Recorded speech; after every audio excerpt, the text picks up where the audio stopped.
32 or whatever day it was in the captivity of the American hostages in Iran. They did this day in and day out, even when there was no news on the hostage front to report.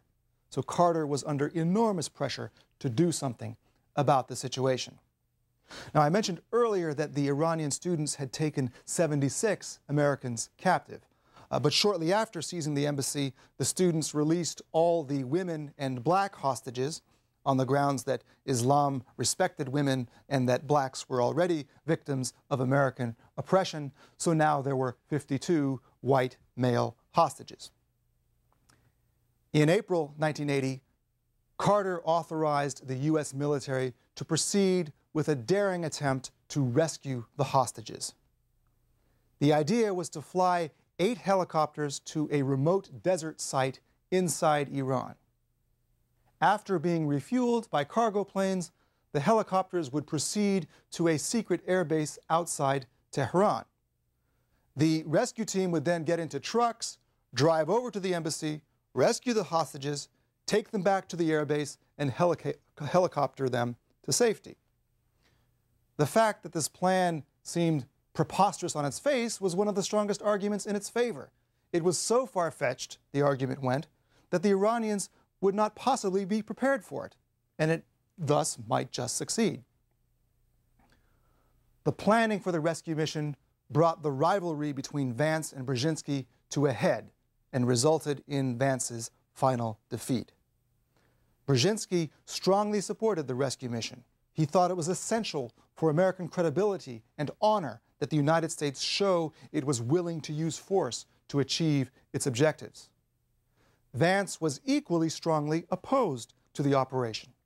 He thought it would likely fail and could well be catastrophic, resulting in the deaths of many Iranian civilians and some or all of the American hostages, embittering U.S.-Iranian relations even further. When Carter overruled Vance's objection and authorized the mission anyway, Vance told the president that he would say nothing until the mission had been completed, but once the mission was over, he would tender his resignation, whether or not the mission succeeded.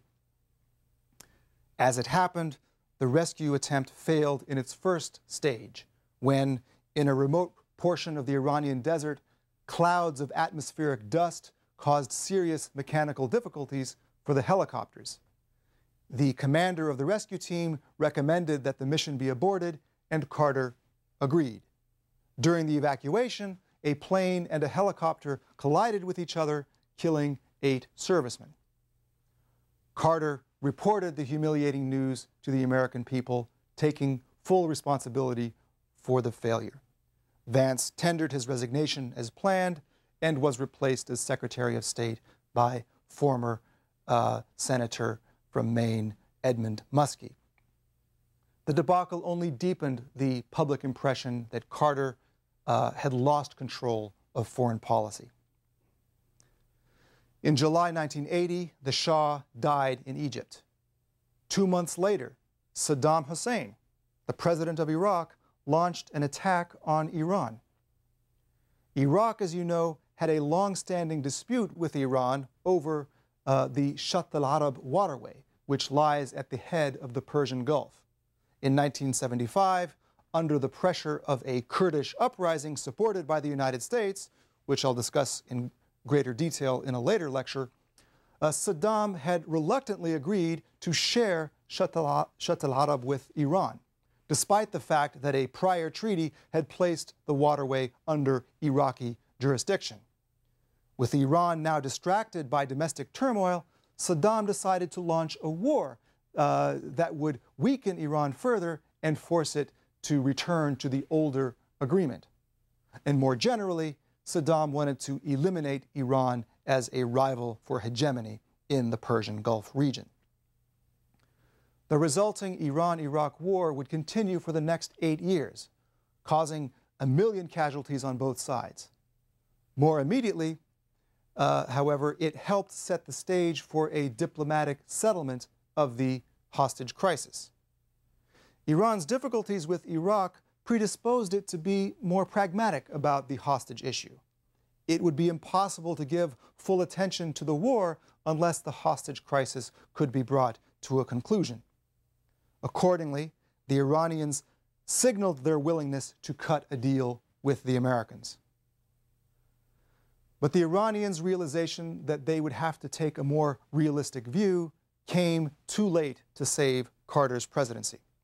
In the fall of 1980, the Republican presidential nominee, Ronald Reagan, incessantly hammered away at the hostage issue and at the pitiful state of U.S. foreign relations more generally, claiming that Carter was hopelessly weak and ineffectual. In early November, Reagan was elected by a landslide. Now a lame duck, Carter spent his final weeks as president trying desperately to get the hostages freed before he left office. And the Iranians, now in a more realistic mood, negotiated with the United States using Algeria as an intermediary. By the end of Carter's term, the essential elements of a deal were in place. The United States would turn over to Iran about $8 billion in Iranian assets that had been frozen in American banks following the takeover of the embassy compound. The United States would also pledge not to interfere in Iran's internal affairs. In return for these gestures, Iran would release the hostages. But in a final effort to humiliate Carter, the Iranians refused to release the hostages while he was still president, doing so a few minutes after Ronald Reagan had been sworn in January 1981. Nevertheless, it was Carter's tireless efforts that got the hostages out, and it is to his lasting credit that he was able to do so peacefully, with the exception, of course, of the failed rescue effort. I mentioned a moment ago that the upheavals in Iran led to another major increase in the price of oil, reviving many of the economic problems that had first appeared during the Arab oil embargo of 1973 to 74.